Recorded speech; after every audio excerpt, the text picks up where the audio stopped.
Pagan orgies and witch cults. Last fall, I invited some paranormal investigators to visit a class I teach with a friend of mine about the history of ghosts in American culture. Somehow we got on the subject of poltergeists, and one of the investigators suggested a theory I'd somehow never come across before, despite all the time I spend around ghosts and ghost aficionados. He said that poltergeists, supernatural beings that are generally blamed for moving things around your house sometimes in a violent or aggressive way, often weren't actually supernatural beings, ghosts of the dead. Frequently, these phenomena happened in homes where adolescent girls lived and were in some stage of puberty, and the floating knives and slamming cupboards were actually a manifestation of their overabundance of psychic energy at that period in their lives. Really? Really? Are we doing that now? That's what we're doing? Well, we did it just the one time. Just the one? Is there any more period jokes in this episode, Rob? Let's hope so. This sent my head spinning in all kinds of directions. The teenage witches of Salem that sparked one of our strangest American tragedies. The Fox sisters with their paranormal spirits who started tapping when the girls were 11 and 13 years old. The victims of possession in Loudun and Mortsine. And at the center of 1970s horror movies, like... Carrie, for example, right. Some Stephen King action. The Exorcist, right? All of these are teenage girls. Sabrina the Teenage Witch. Kind of. Sabrina, Buffy. Buffy the Vampire Slayer. Yeah. All girls, all teenagers, all overwhelmed by paranormal phenomena of one kind or another. Vampires, ghosts. You name it. Talking cats. So if we think of all these examples together, here's the theory. At the moment when a girl becomes sexually mature, her mind and body open up to forces beyond those we've recognized in our physical world. And these forces manifest in all kinds of ways, including telekinesis, spirit rapping, and demonic possession. What is spirit rapping? So that's when ghosts tap messages to you through your walls. Oh, okay, like rapping on a door. Yeah, not like a Yeah. present. Okay. Oh, I was thinking I was very confused. I'm a ghost and I'm here to... No, I'm I gonna knew stop. it wasn't I'm that. sorry. I knew it wasn't. You were going to lay down some sick rhymes. I wish I could, but like old school. Like I want to. Where's Ryan? Like dead school. In order for this to be true, there has got to be something uniquely paranormal about the female sex, specifically as it relates to sexuality or sexual maturity. This is what's flooding in on the pubescent girl. Hormones, physical changes, a blossoming into sexual being. The question for us is, do women have special magical powers? And what does that have to do with their sexual maturity? It's true that not all girls turn into Carrie after they have their first menstrual cycle. They definitely do. But after looking back through history, it's also true that some have, as I believe Olivia is pointing out. They have. We all have. The idea had to come to Stephen King from somewhere, after all. And Carrie reminds us that there's another dimension to this. In every one of these cases, the girl's supernatural power is subversive, upsetting social norms and generally turning things upside down and backwards. For poltergeists, this is happening mainly among the family unit. But broader social disruptions come from the Fox sisters, who break the boundary between life and death, and victims of possession, who literally break social codes by scaling buildings and cursing, dancing around naked, Forbidden words. Sounds like my daily life. etc. Brianna does do that on the daily. I do. Joan of Arc is another great example. A teenage girl inspired by angels, leading the French assault against the English. Everything about that is on the other side of what is socially acceptable in 15th century Europe, and just screams out a kind of rebellion. Supernaturalism opens the door for women to smash through their social roles and disrupt society. So that's another theme we'll have to make sense of. How do these supernatural influences allow women to break free? This is going to be another long, strange journey. The intersections of women's sex and the paranormal stretch back at least as far as ancient paganism, and cultural attitudes toward women and their sexuality are incredibly complicated, to say the least, and often contradictory. Today we're going to draw on the connection between the Greeks, the Romans, the Curse of Eve, and medieval European witch cults.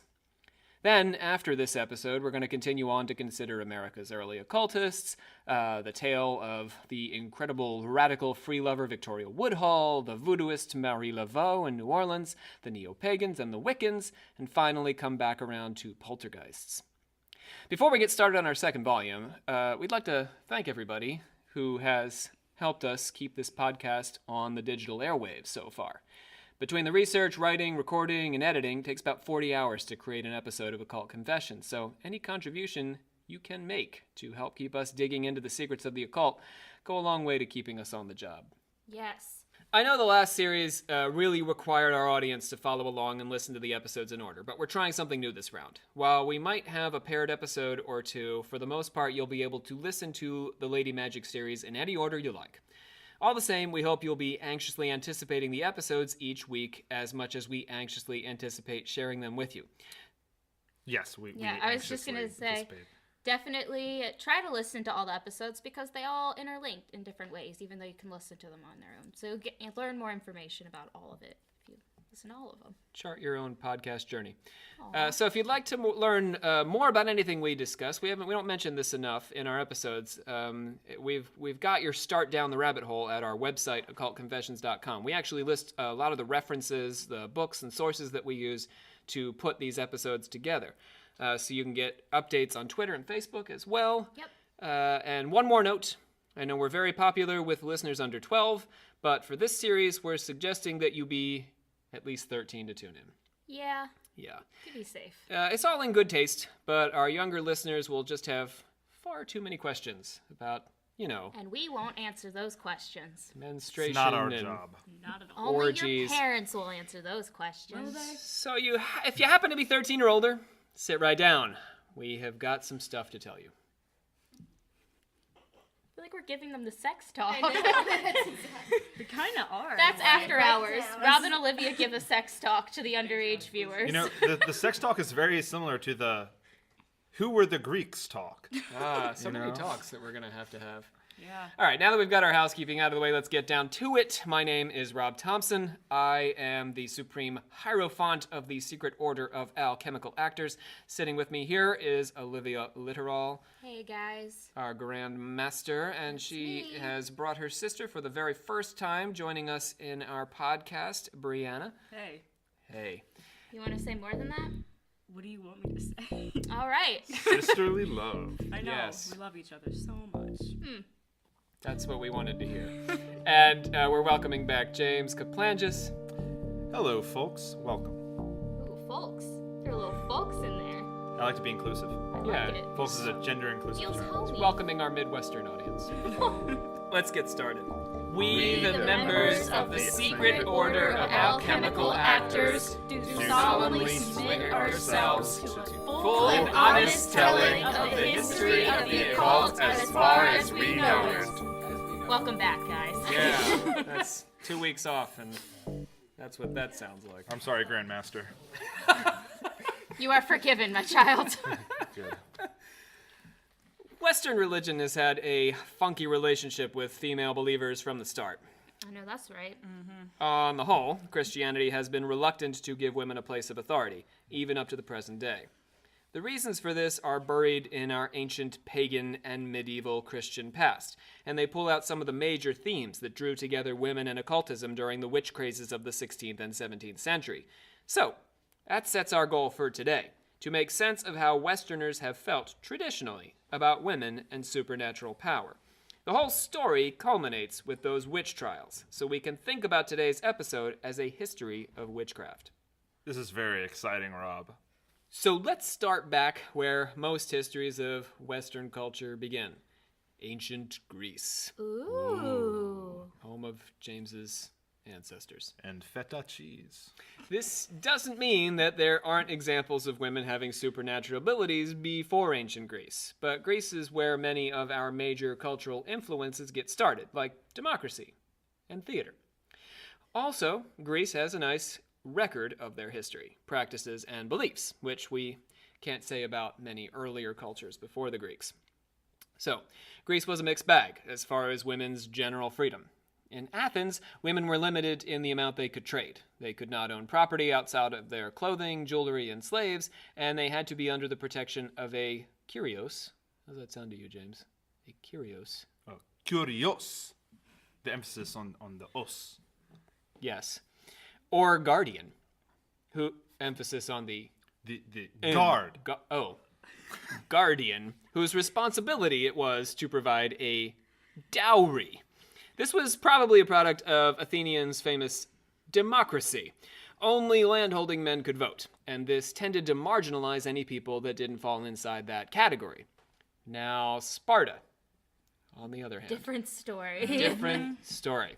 Notorious for the freedom they gave their women. Spartan women delayed marriage and childbirth until their late teens or early 20s. They competed in sports, possibly nude. How salacious. Well, the weather's very nice there. They did the Olympics. They were mostly Yeah, well, I mean, naked. everybody They did were the oiled Olympics. down with Right. olive Pretty oil. oily, yeah. And they probably competed alongside young men. So everyone's naked. Sounds like a fun time. Right. Yeah. So they could read, they could do math, Oh. and the fact that Spartan men were frequently going off to die in war required the women to take a bigger part in the control of Spartan society. So this is really all about the fact that Sparta is primarily interested in their military power, as opposed to the Athenians who had sort of more mixed interests. It's like a better version of World War One.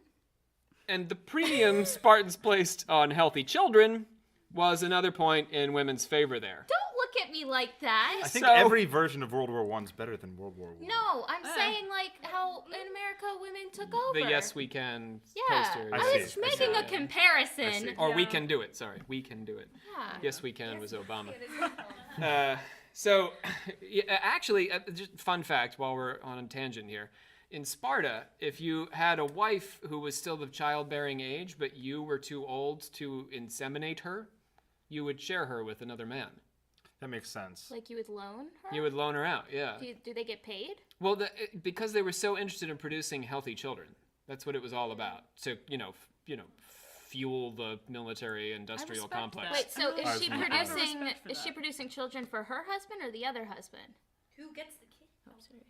I Who actually... gets the child? My research has not indicated who gets the child, but I would guess the father gets to keep the kid. But it Yeah. doesn't. It hardly matters because the father's probably going to die on the battlefield in like 6 months anyway. Well, so the other guy isn't like, hey, that's my kid. No. Well, it's not that kind of culture. I think it's more of a communal kind of Yeah. raising. Yeah, of That's the generation. I amazing. think James is on the I right have- track it's a here. good So they're respect kind of for like that. poly.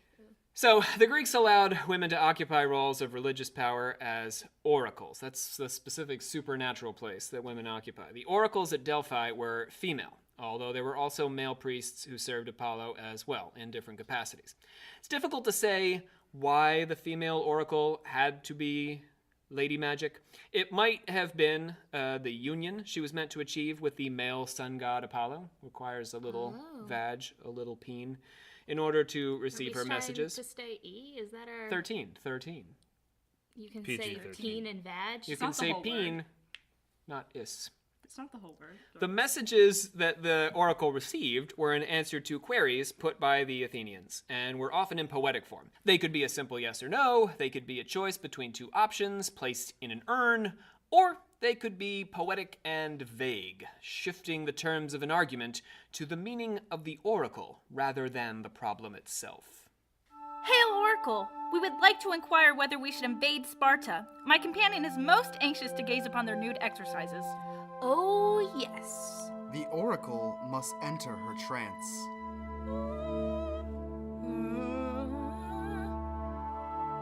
The sun is to a bull's anus as the moon is to a duck's gonads. So, as far as the war, is that a yes or a no? So, the sun warms the anus, right? Does the moon cool the gonads? The oracle has spoken. The Delphic oracle delivered her messages from Apollo by going into trance. Another group of priestesses achieved a similar kind of contact with the god by popping out of their heads in frenzy. These were the Maenads, also known as the Bacchantes, priestesses of Dionysus. Dionysus was the god of wine and revelry, but also fertility and theater. He was the god who had been born again. His mother Semele was incinerated when she asked to gaze upon Zeus in his full godhead. Semele had been Zeus's lover and was pregnant with his child. He took the child up and put the child in his thigh, and Dionysus, that child, was born again, now a full god. Wish that would happen to me. Which part? All of it. Sewing a child in your thigh? No, I want to be Being born incinerated again by... of God. So you want to be the child sewn into the thigh? Yes. You want... Yeah. So currently you would like us to sew you into a thigh. Is that how you raised me to godliness? I don't think it would work in this day and age. I don't know if we're going to find a thigh that would fit you. Yours. What are you trying to say about me, Rob? What are you trying to say about my thigh? We get a lot of what we know about the Bacchants from a play by Euripides, the last of Greece's three great dramatists. Theater history scholars will know, my theater students. Those first two dramatists are Wait, I wasn't listening. yet. Aeschylus, yes, excellent. Aeschylus yes, and Sophocles. very nice. James wins the gold star. Euripides tells the mythological story of Pentheus, grandson of Cadmus and king of Thebes, who refused to honor Dionysus as a god. In his defense, Dionysus was Pentheus' cousin, since Semele had been the mortal daughter of Cadmus himself. Is anybody here willing to honor any of their cousins as gods? Absolutely not. Right, Yeah, it's gonna be a no for Rough, me. yeah. I'm Same, Greek, 'cause- so all my cousins have the same name as me and my siblings. right. I'm surprised that's not in the Greek stories more. That they would confuse each other because they're all... They probably had to give them names because Using they these- all had the same names. Yeah, no. Dionysus's followers, the Maenads, descended on his kingdom, and the women of Thebes took to the forests to revel with them, including Pentheus' own mother and his aunts. The revelers were all women, and Pentheus wanted to get a look at what they were up to, so he went out to the forest to spy on them. While he was there, Dionysus enchanted his mother so that she believed Pentheus was a lion, and she and her sisters grabbed him and tore him apart, just to give you a sense of how fierce the Maenads were. Then his mother Agave brought his head, her own son, as a trophy back to her father Cadmus, believing the whole time that it was a lion she had killed. So let's go ahead and listen in. James, since you got that Sophocles question right, I'd like you to go ahead and play Cadmus for us. Oh, thanks, Rob. The beast is young. See how the down blooms upon its cheek like newborn silk under the rich, soft mane. Oh, Father, you see what I carry in my arms? It is a prize I have won, yours to hang upon your walls. Receive it, Father, in your hands. Rejoice in my conquest and summon all your friends to join in our royal feast. Oh, daughter, if ever you come out of this and know what you have done, you'll suffer terrible pain. And if your mind remains forever drugged against reality, your happiness, being all delusion, is but the greatest misery. Why all this talk of misery? In your husband's house, you bore a son. Who was he? Pentheus, Echion's son and mine. And whose face is that you're holding in your hand?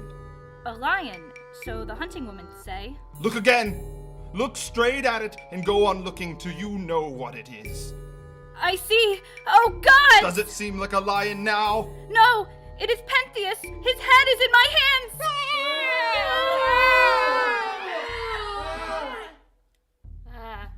Grim.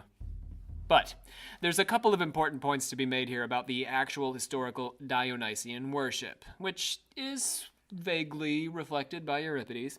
First, this whole tearing apart business was actually an important aspect of it. Not murdering people, per se. Oh. Yeah. Are But you sure? I'm pretty sure. But drinking lots of wine, dancing, okay. taking your Yep. clothes off, Oh, hell yeah. and tearing bulls, limb from limb, That sounds pretty I'm gonna sick. rain check that day, but Really? I'm down for everything else. with your bare hands. My sounds bare hands are. Yeah, Are not these that the kind of bulls we think about here in the U.S.? With Well, not the Chicago Bulls. no, not the basketball team. I was really Can I excited. quit Next after question. Like, this? how big are these bulls? Are they just like young male Bull calves? size. I think they're bull size. Sounds like a Jeez. fun Bull time. size? Yeah. That was your response to Well, how big I- are the bulls? Like in relation to non-bulls, they are What- the size of What, bulls. what do you What define else as a non-bull?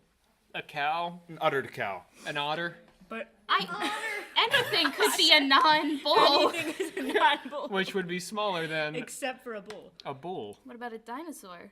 This is the other point. The act of worshipping Dionysus drove people out of their heads into an altered state of consciousness, which endowed the revelers with superhuman strength, allowing them to tear these much larger creatures into pieces. It's really not as strange as we think when you compare it to reports of what people can do on bath salts or PCP, right? PCP, or angel dust, as we learned at the police station. Or in the DARE program. When you In the were- DARE program, yes. Let's clarify, I'm talking about the DARE program, not when I was incarcerated. But you. Oh, that was PCP. different. But they years. took you to the police station. They didn't bring it to you. That's correct. I was brought to the police station along with all of the 5th graders, and we learned about grade? PCP.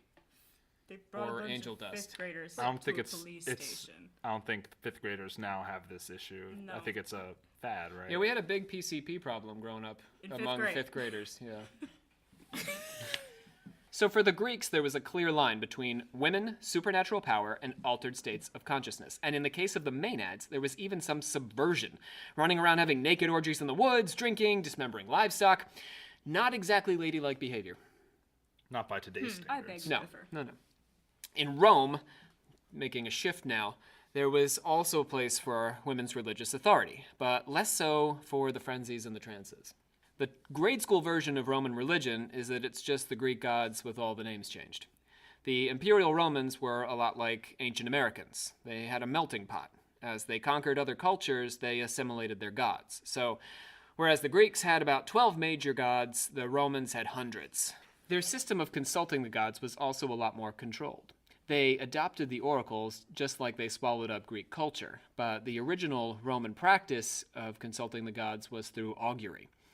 Augurs involved reading the codes the gods wrote into nature.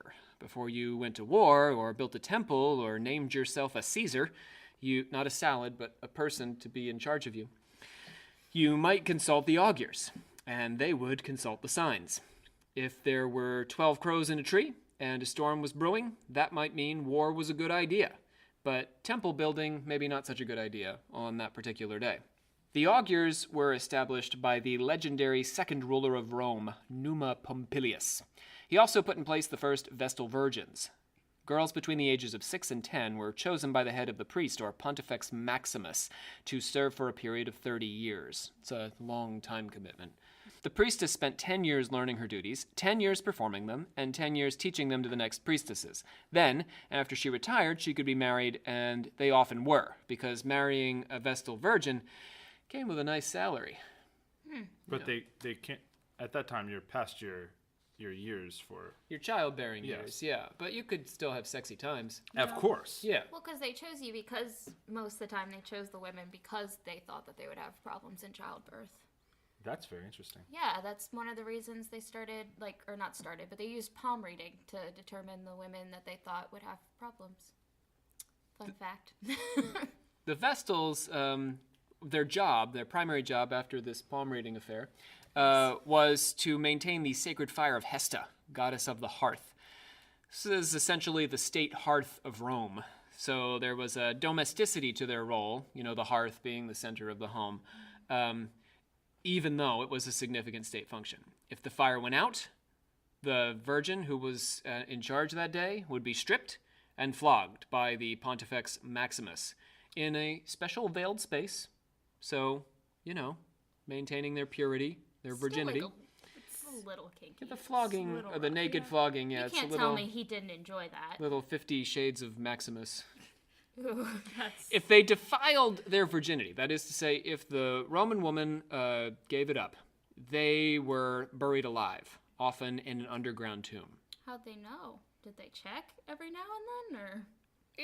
See, that's the thing. It was very possible for the virgins to serve as scapegoats for when the empire was going under It just sounds like another witch hunt. bad. Yeah. Like if they were having a bad time, we could be like, oh, one of the Vestal virgins totally has been, unvirgining, Yeah. de-virgining, deflowering herself, and that's why Rome's having a bad time, and there's all these pestilences and Visigoths. It's rough. So let's get over there and punish us a virgin. Otherwise, it was a pretty good gig, though. They got special seats at the Colosseum. They were invited to perform at major public ceremonies. They kept the wills of major state figures. Oh, that's Kind nice. of fun, yeah. Yeah. And they performed at large public weddings. like, royal weddings and What things. did they do? Yeah, Oh, perform they like like poetry. played music and they sung and stuff, right? Right, well, ceremonial functions as well, because, Okay, this okay. is a conjugal event, right? And the formation of new hearths, new families. So, being servants of the goddess, they were socially independent. They were emancipated from the paternal control of their families. They didn't have to pass from father to husband. And the Vestals had supernatural power in that their personal individual purity and proper maintenance of their purity and of the flame correlated to the good or bad fortune of the state. After the empire became Christian following the conversion of Constantine, they eventually got around to disbanding the Vestal virgins and putting out the sacred flame. And fun fact, some actually blamed the subsequent fall of the empire for this betrayal of Rome's ancient gods. That the extinguishing of the flame and the disbanding of the virgins actually led to the decline of Rome. Makes some sense. It's not good for Christianity. So, what do you think? Do you think the Vestals were liberated or confined by their so-called supernatural ability? I would still say liberated. Yeah. Yeah, I mean, it's sort of interesting. For the Greeks, there's this sort of, women have this secret power that they go off to the woods and express in these bull sacrificing ceremonies. For the Romans, women continue to have, I think, this sort of potentially dangerous power. But the Roman response, instead of sort of like letting them run off and have orgies in the woods, is to create these highly controlled roles where that supernatural feminine power can be channeled. Yeah.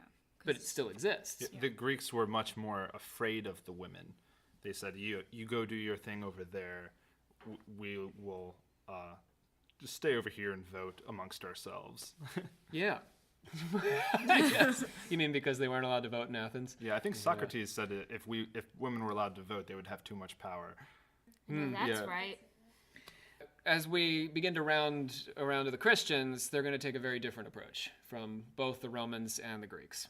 A couple of big caveats before we talk about Christianity for all our Christians out there.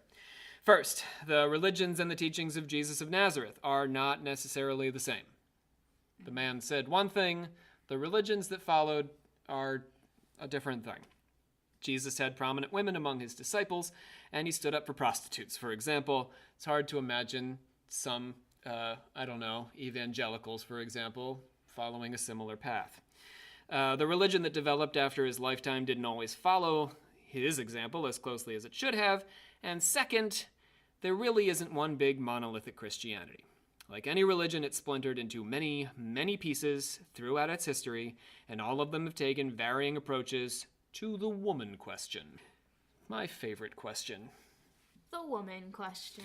But that doesn't mean there hasn't been a dominant voice, at least on the European side of things, for much of Western history.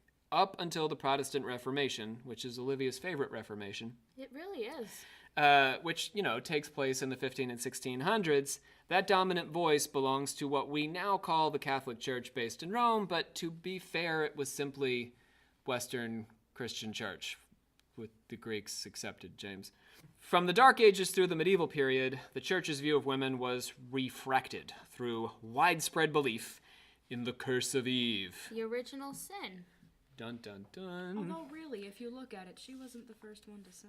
Which brings us to today's brief history. A brief history of the Garden of Eden. So God made the universe in 7 days, and in the universe he put the earth, and on the earth he put a garden, and in the garden he put 2 people, that male Adam and the female Eve. And they hung around all day naming stuff and eating the peaches of immortality. Wait, that's, I don't know if they were peaches or apples We or did that like last weekend, grapes. didn't we? You two. We named things? Yeah, and we just walked around. That's a chair. Right, but we were wearing pants. Go We on. had peaches. We did have peaches. Rainbow trout! Armadillo! How's that peach cobbler coming, honey? Yellow-bellied sapsucker. Diamondback turtle? Slug. So they hung around naked, and they had no idea because they didn't eat from the tree that let them know what clothes were. But that was the one tree they weren't supposed to eat from. They could pretty much do anything at all. Bungee jumping, skeet shooting, the Kama Sutra. Yeah. Anything but eat from that tree. Anything but that. But the Kama Sutra is fine. Kama Sutra's cool. Great. Yeah. Love God. So one day the snake says to the woman, "How about you eat from that tree?" And she's like, "Okay." Hey, you. Me? Yes, you. What? You want a bite of this apple? Okay. Ah! I'm naked! Hey! You're naked. Nice. And it was no more peaches for them from then on out. To the woman, God said, I will greatly multiply your pain in childbirth. In pain you will bring forth children. Yet your desire will be for your husband, and he will rule over you. Then to Adam he said, Because you have listened to the voice of your wife, and have eaten from the tree about which I commanded you, saying, You shall not eat from it. Cursed is the ground because of you. In toil you will eat of it all the days of your life. And that's a brief history of the Garden of Eden.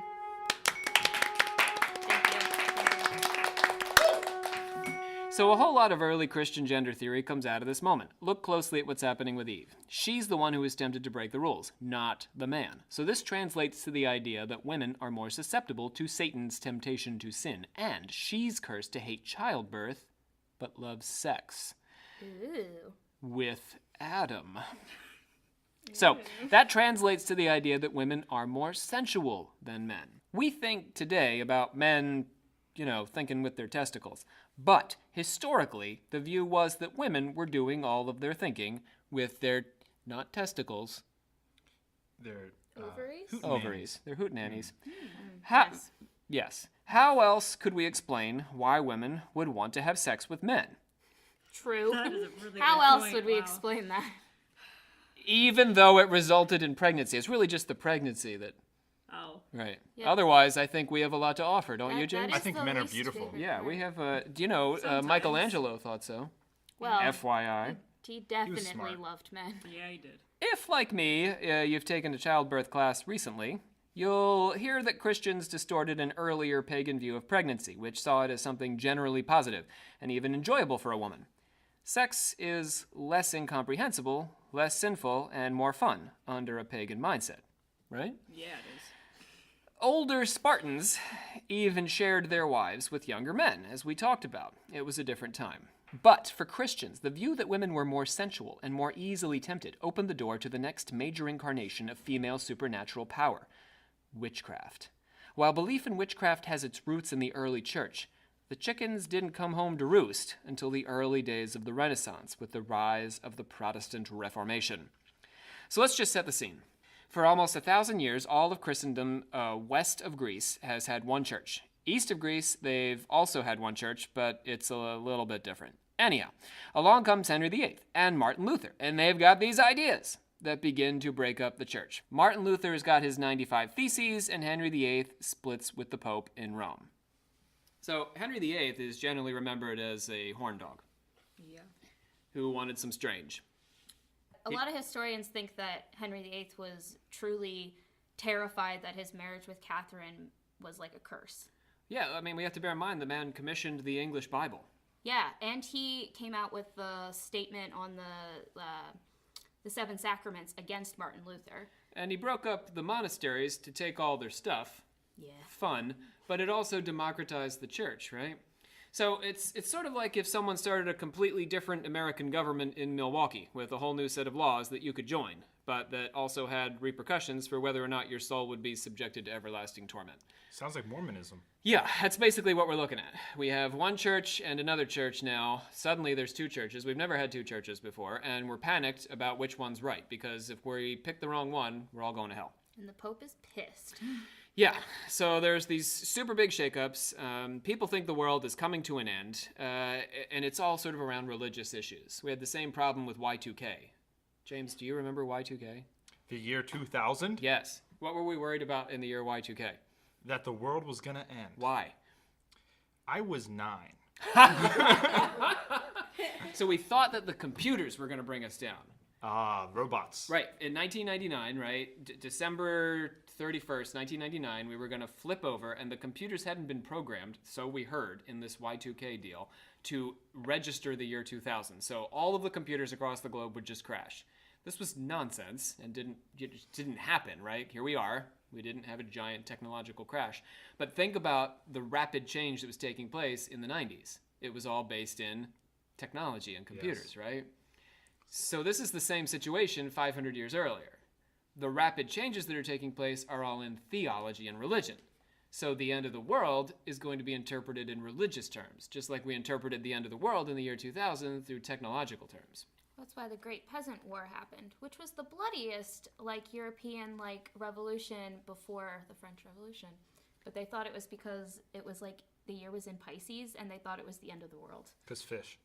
The Revelation of St. John, also known as the last chapter of the Bible, gives the impression that with the fullness of time, or the coming to the end of time, comes the fullness of evil. There's an antichrist and dragons and whores coming out of the sea. It's a whole mess. Then Jesus descends and cleans things up, establishes heaven on earth, all is well. So, panicked about religion, believing in an apocalypse, and that apocalypse is coming any second, right? Because the church is breaking apart, mass hysteria. People start looking around for manifestations of this fullness of evil. And they primarily find this in women, who come to be called witches. In 1487, this guy, Heinrich Kramer, and possibly also this other guy, Jacob Sprenger, publish a manual for prosecuting witches, the Malleus Maleficarum, or Hammer of the Witches. It's full of useful tips for hunting down and punishing women who traffic with the devil. Let's see what we can glean from the hammer. A wicked woman is by her nature quicker to waver in her faith, and consequently quicker to abjure the faith, which is the root of witchcraft. And as to her natural will, when she hates someone whom she formerly loved, then she's seized with anger and impatience in her whole soul, just as the tides of the sea are always heaving and boiling. To borrow a word from the heyday of the Ninja Turtles, witches could do some pretty gnarly stuff. But first you had to become one. Step 1. You headed off to the woods, where you made a pact with the devil and had sex with him. Or some of his demons. Preferably him. The incubus and the succubus played a role in this, but we'll leave that for another day. Step 2. You got a familiar, which was a demon manifested as an animal. This is where the witch's black cat comes from, but it could also be a horse, or a goat, or a dog, or a bird. Frog. You vote frog? I don't have one. Oh, but Frogs if you were did... in Harry Potter, so they could be one. The creature yes, because Harry Potter is about satanic witches. Yes. I haven't seen it. You heard it here. The creature kept an eye on you on behalf of the devil, your little frog. But it also assisted you to do your various magical feats. The animal fed off of you, but not from your teats. Your breasts. Aw. Right. So, in a trial, we might strip you naked to look for your witch's mark, which is the place on your body where you feed your familiar. All right, so now you're a witch. Let's get to doing some of them gnarly tricks. Trick number 1. Witches can create the illusion that a person is transformed into a beast. She turned me into a newt! To make someone believe that they've turned into a beast, or to believe someone else has. What's that wolf doing in here? What's happened to James? The wolf ate James? No, the wolf is James. They turned James into a wolf. James, can you hear me, girl?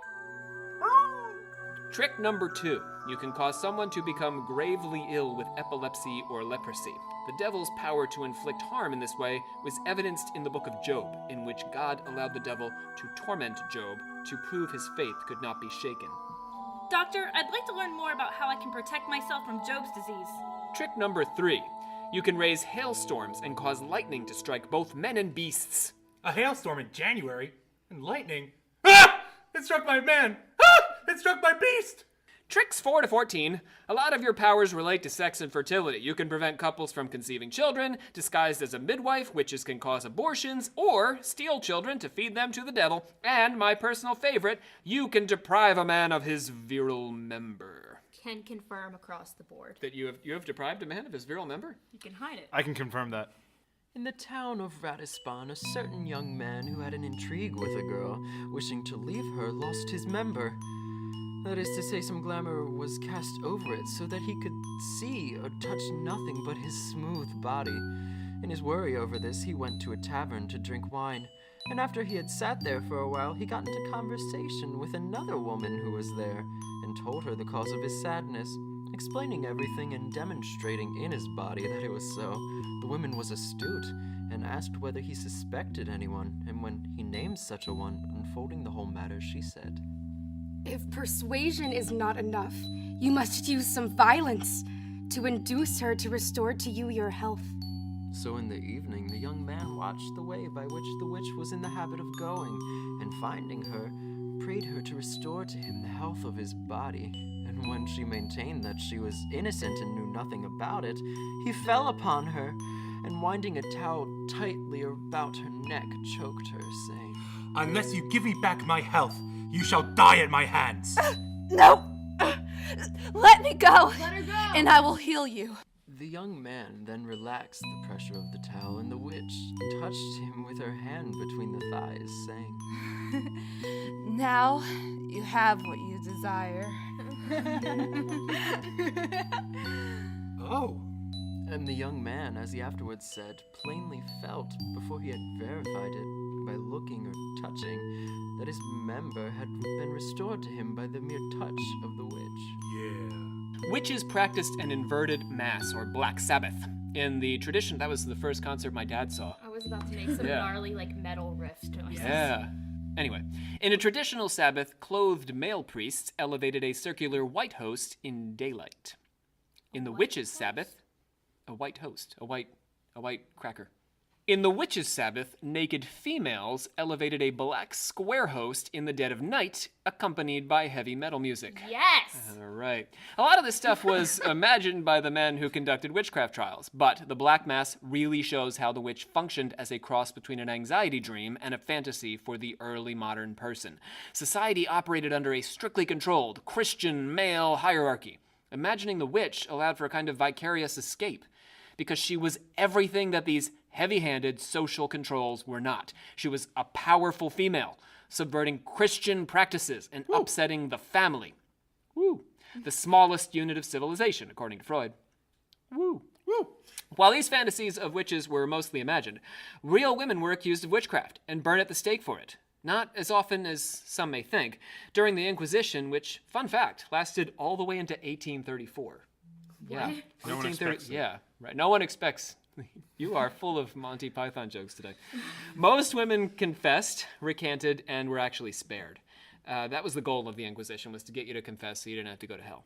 But confession was key, and it rested on a distorted belief that women practiced these devil-inspired tricks. Whether we burned them or not, this belief was sort of weird and wild stuff. That having been said, devils were very real for many early modern people in the form of demonic possession, the last stop on our tour of ancient, medieval, and early modern female supernaturalism. Women were, like Eve, more susceptible to the devil's influence, and so more open to possession. In 1634, an entire convent of Ursuline nuns became possessed by the devil in Loudun, France. Woo! Woo! I want to make some gnarly, metal music noises. Now, this is... Oh, you just want metal to run through this thing? Interestingly, this was the site of a major divide between Protestants and Catholics, both of whom occupied corners of the same town. Nuns began to experience nighttime visions of demons, which translated into convulsions and speaking in tongues. They claimed to be possessed by a host of demons. Attempts at exorcism caused nuns to shriek and perform sexual motions toward the priests. Ooh. They blasphemed and barked and contorted their bodies. Eventually, they got around to blaming Urbain Grandier, the priest who had charge of the convent. They accused him of making a pact with the devil and inviting the demons to possess the nuns. Grandier was tortured, but refused to confess and was ultimately burned at the stake. Some debated whether the nuns were actually possessed. The archbishop's doctor concluded that the nuns were not victims of true possession. It's possible that the nuns' possession was a case of conspiracy against Grandier. He was a wealthy and attractive man, and may have fathered children with some of the better-connected women of Loudun. This made him a target, because of all the cuckolding he had been up to. Hanky-panky. And the nuns were a handy tool to persecute him. So a bunch of rich men may have employed these nuns, paid them off to pretend the devil was possessing them. That sounds about right. The question of whether the nuns were or were not truly possessed reveals some interesting facts about demonic possession at the time. Looking back, some scholars try to dismiss possession as a primitive label for insanity, but medieval and early modern people had a category for madness, or insanity, which they actually distinguished from possession. The mad were not confined, but wandered from town to town as beggars and were considered mostly harmless. The possessed, on the other hand, were a separate group entirely and were subjected to exorcisms, which could incite a cure if the demons could be properly identified and expelled. This often worked. In fact, the Catholic Church still performs these today. They don't like to talk about it. but they do it. The fact that the archbishop's doctor denied the nuns were involved in a true possession shows that they also had criteria for determining what it meant to be merely faking. It was a psychological phenomenon that was fairly unique to the period. But it was a real thing. I mean, we still have a lot of people that thoroughly believe in possession. Yeah. I think it's a lot more tame now. Just the whole idea of men not understanding women and what they do and say and thinking that it's bizarre and condemnable. Been to an evangelical church? Oh, yes. So I guess I haven't been in the right social. Yeah, I mean, I don't know if I would say it's exclusive to women, but I've definitely watched videos where they have targeted women, not necessarily young girls, I would say, but just talking about evangelical churches, but you definitely see lust as a big thing, like lust, and so that's purging normally, them of their lust. Normally in women, it tends. Well, I mean, that's a 1,000-year-old concept, right? Right. Many thousands of years old. These are things we've sort of come up with as psychological categories. Like women no longer faint from hysteria anymore, but they did in the 19th century because we told them that was possible. Mm-hmm. So when you exist in a culture where it's possible to become possessed by the devil, you're more likely to be. People still do become possessed by the devil, but only when they're in context like this evangelical context where you completely buy into the system. Mm-hmm. They're part of the sort of categories that we create for things people can have. It's still a big part of neo-paganism. Mm-hmm. Possession is huge. Yeah. I mean, I think it's a slightly different context, but Always. The second lesson we take away from Loudon is that women, even in a disempowered position as cloistered nuns in a patriarchal society, can utilize the supernatural to bring down a powerful man, or bring down an entire powerful army, as Joan of Arc is going to demonstrate in our next episode. All right, Olivia, let's bring this one on home. I think we've covered our pagan orgies and witch cults thoroughly. I hereby adjourn and declare closed this meeting of the Secret Order of Alchemical Actors until such time as we get together and do it again. All right, thanks for listening. Again, my name is Rob, here with Olivia. Hey, bye. Brianna. Bye. And James. Farewell, folks. We'll catch you next time, next week, for our episode on Jeanne d'Arc. Woo!